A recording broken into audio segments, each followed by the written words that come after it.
Madame, Monsieur, bonjour. Merci d'être fidèle à notre rendez-vous. Vous êtes très nombreux à réagir au traitement de l'actualité consacré aux émeutes et à la répression chinoise au Tibet.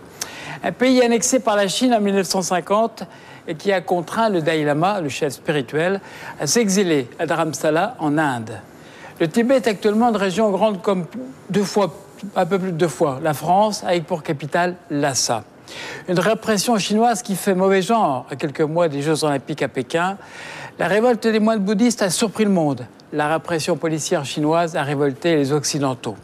Avec en toile de fond, la question qui taraude tous les gouvernements et les sportifs, faut-il boycotter les Jeux Olympiques? La rédaction de France 2 a consacré pas moins de 45 reportages à cette actualité depuis le 13 mars. Pour réagir et commenter ces événements, 2 téléspectateurs, M. Yves Lecor à Caen. Bonjour, M. Lecor. Bonjour, monsieur. Et M. Lee par téléphone. Bonjour, M. Lee.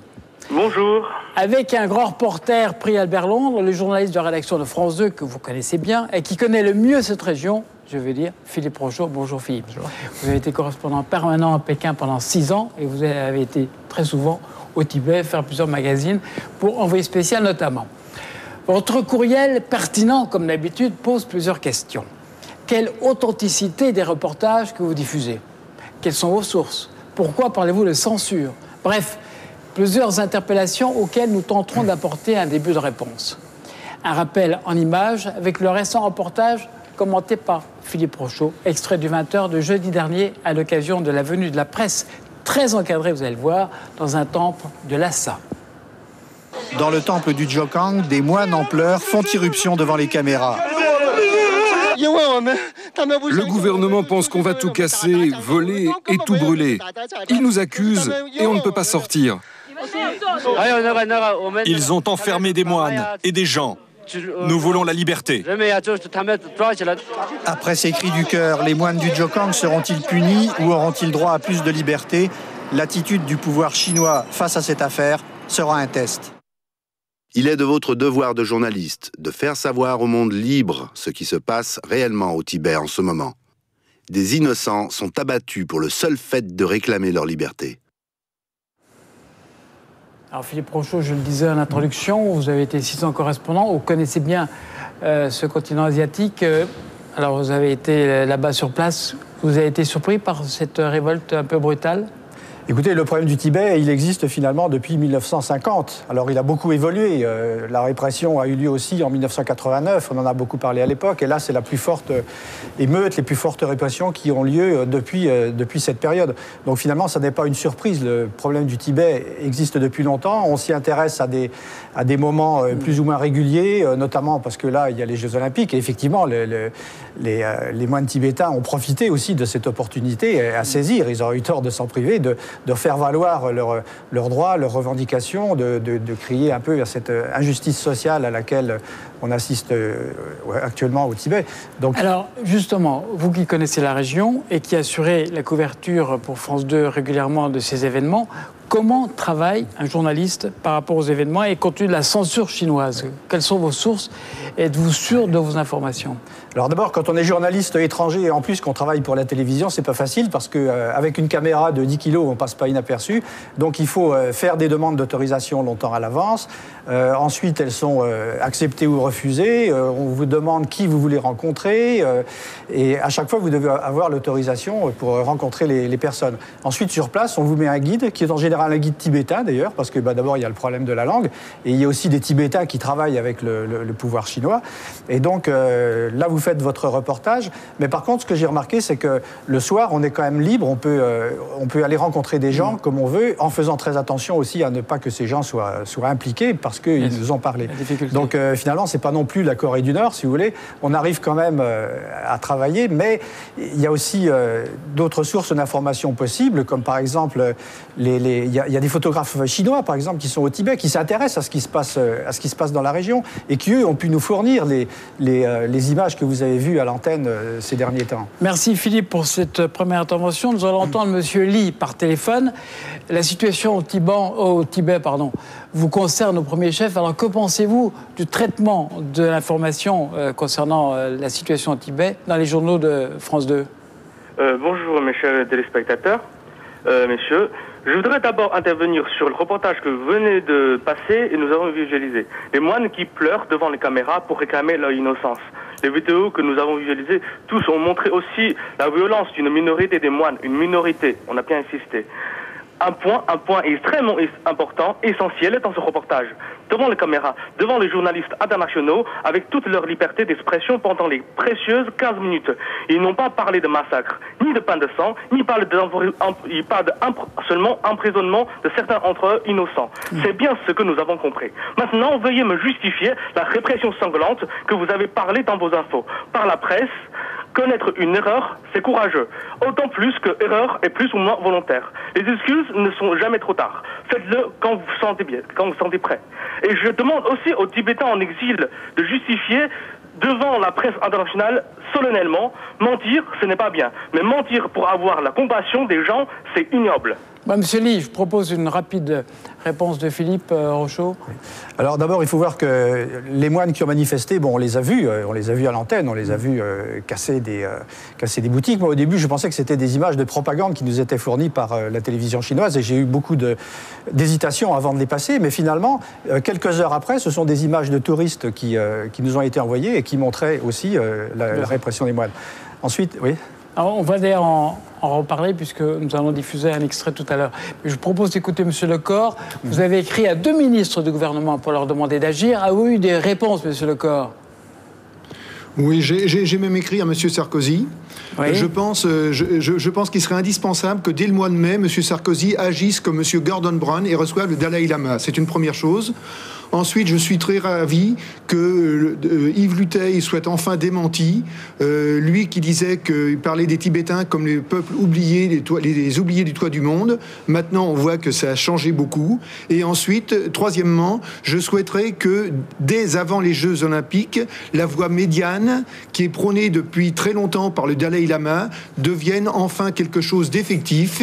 Il y a des discussions depuis plusieurs années qui n'aboutissent à rien. Ça doit aboutir avant les Jeux Olympiques et avec une garantie internationale pour que ce soit durable. C'est très important parce qu'il y a un proverbe tibétain que je rappelle qui dit « On vous fait voir du sucre, mais dans la bouche, on vous met de la cire à cacheter ». Je pense que les journalistes actuellement à Lhasa ne sont pas dupes et savent très bien qu'on leur fait voir ce qu'on veut bien leur faire voir. Ils sont très encadrés. Merci, M. Lecor, pour cette première réaction. Alors, vous avez remarqué donc 2 téléspectateurs qui considèrent que le travail est relativement bien fait sur France 2, même si ce n'est pas facile. Alors, Philippe Rochaud, vous estimez que 45 reportages depuis le 13 mars, on a été au plus près de l'événement ou est-ce qu'on a... Parce qu'il y en a qui nous disent qu'on aurait été un peu manipulé. Écoutez, les sources d'information qu'on a, c'est à la fois les sources qui nous sont données par les gens du Dalai Lama à Dharamsala, qui eux publient des chiffres, qui reçoivent aussi des photos. Donc eux, ils ont publié le chiffre de 149 morts, ce qu'on a donné, bien entendu. Je pense qu'on a accordé plus de déclarations du Dalai Lama et de son entourage que des autorités chinoises. D'un autre côté, nous avons les témoignages des touristes qui sont quand même des observateurs neutres, des observateurs occidentaux. Et moi, pendant 3 jours, j'ai été en contact avec un touriste australien, un touriste canadien, un touristes français qui ont été vraiment des gens remarquables parce qu'ils me décrivaient à chaque fois ce qui se passait et comme je connais l'endroit, je pouvais interpréter les événements qui se déroulaient à Lhasa. Merci Philippe. Alors, 2e extrait, vous en parliez tout à l'heure, vous m'aidez donc en quelque sorte à faire la liaison et le lancement de ces actions violentes des Tibétains qui ont été largement montrées, comme vous le disiez, à la télévision officielle chinoise et commentées par Philippe Rochaud. Ces images, tournées par la télévision chinoise, mais aussi par des amateurs ou des touristes, sont décortiquées par la police qui continue de rechercher des responsables. Elle peut compter pour cela sur la collaboration de la presse inféodée au parti, comme ce journal qui a créé un site internet où il publie les images des fauteurs de troubles et lance des appels à témoins. Sur toutes les images, on voit des Tibétains s'attaquer aux magasins, aux banques et être agressifs envers tous ceux qui représentent la Chine. Que peut-on faire quand depuis plus de 50 ans, on subit l'oppression chinoise? Question pertinente. Philippe, quelle réponse peut te donner, si on peut en apporter une? Oui, mais absolument. Mais je pense que ce que nous avons montré apporte une partie de la réponse. C'est-à-dire qu'il y a deux lectures à ce reportage. On peut voir à la fois le désespoir des Tibétains et on peut voir aussi les violences qui ont eu lieu. Bon, la répression chinoise a surtout été importante après ces violences. C'est-à-dire que nous avons eu là des images qui nous ont été fournies par à la fois un journaliste qui se trouvait sur place et qui a pu les faire passer, et puis aussi par les touristes, qui montraient que les Chinois recherchaient dans les magasins, les émeutiers qui se cachaient. Donc là, on a la phase répression qui peut être couverte. On va tourner vers M. Li, toujours au téléphone. M. Li, est-ce que vous avez des contacts avec des compatriotes? Bien sûr, nous sommes une communauté étudiante chinois en France. Nous nous sentons très révoltés. En fait, je pense que cette façon de traiter les informations de ces émeutes au Tibet est une agression médiatique pour nous. Les témoignages des touristes, les vidéos qu'ils ont prises, les touristes étrangers et les touristes neutres montrent une telle violence. Pourquoi vous êtes si modeste et discret à parler d'un lynchage sur les Han et les musulmans chinois? Pourquoi vous avancez l'hypothèse d'une répression et d'une manifestation pacifique? Ça, c'est insupportable. Bon, merci, M. Li, pour ce coup de colère. Alors, Philippe Rochaud, on en rajoute? Moi, je pense qu'on montre là-dedans tous les aspects. Il y a à la fois la force de la répression chinoise, il y a à la fois les émeutes de ces moines et de ces Tibétains qui sont quand même assez surprenantes aussi, parce que les moines sont plutôt... Monsieur Li, Philippe Rochaud sont plutôt pacifiques. Et puis alors... Après, il y a ce fameux voyage de presse qui, au fond, conclut cette phase et qui se retourne finalement contre les autorités chinoises qui ont voulu faire ce voyage en pensant que tout allait être calme. Et on voit ces moines apparaître et qui finalement nous racontent la vérité. Et donc je pense que tous les aspects ont été... Merci Philippe. Monsieur Lecor, est-ce que vous pensez que la présentation des événements vous semble correspondre à la réalité ou, comme le dit Monsieur Li, on en rajoute un peu beaucoup? J'aurais bien qu'il y ait une enquête internationale qui soit faite, une enquête fiable sur justement des gens qui ont été présentés comme des Tibétains et dont l'un en particulier avait un couteau, une baïonnette, et que d'après un témoignage très précis d'une Chinoise qui était à ce moment-là à Lhasa et qui vivait normalement en Birmanie, je crois, affirmait et qui a pu constaté par un ami qu'elle connaissait dans la police tibétaine qu'en fait c'était un policier tibétain, un policier chinois, excusez-moi, qui était habillé en tibétain. C'était absolument pas un tibétain. Et on sait très bien qu'il y a beaucoup de moines qui sont des faux moines, qui sont en fait des Chinois déguisés en tibétains. Ça ne se produit pas qu'en Chine, ça se produit aussi dans d'autres pays, mais en particulier sur ces événements de Lhasa. Merci, M. Lecor. On va écouter M. Li qui semble très en colère.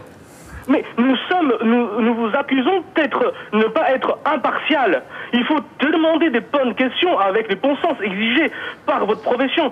C'est quoi l'objectif de ces organisations? Que veut-elle faire? Les accusations vers la Chine, de telles organisations sont-elles fiables, impartiales? La réponse est sans ambiguïté.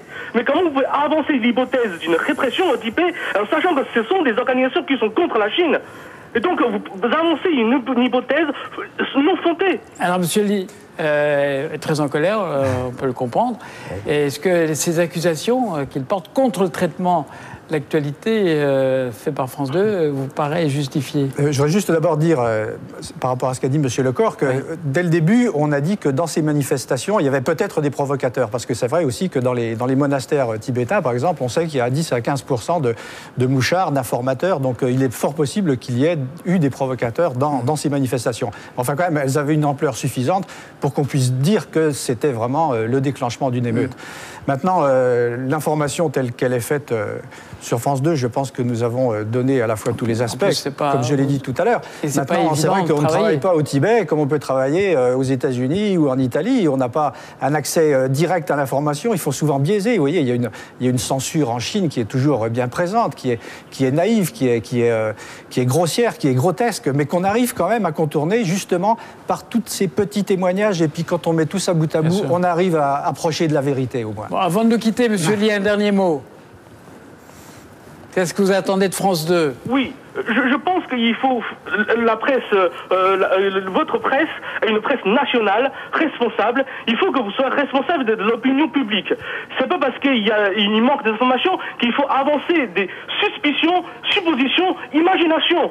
C'est insupportable que vous pouvez avancer une hypothèse fondée sur nulle part. Vous avez eu déjà une photo ou quelque chose de fiable, de répression sanglante que vous avez avancé depuis le début de ces événements. Nous sommes victimes et nous sommes accusés. Et vous boycottez les Jeux Olympiques et nous sommes des victimes là-dedans. Qu'est-ce que vous pensez de ça? Monsieur Lee, le mot boycott n'a pas été prononcé, que je sache, au cours de cette émission.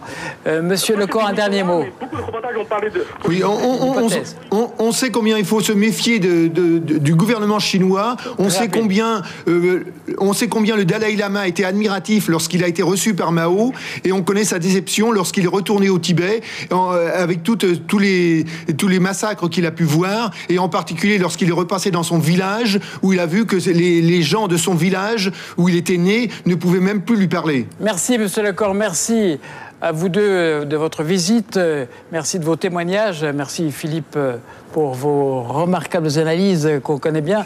Bonne fin de semaine à vous tous, merci aux collègues de France 3 Caen qui nous ont permis de réaliser cette émission avec monsieur Lecor. Merci à vous tous pour votre fidèle attention, bonne fin de semaine et à la semaine prochaine.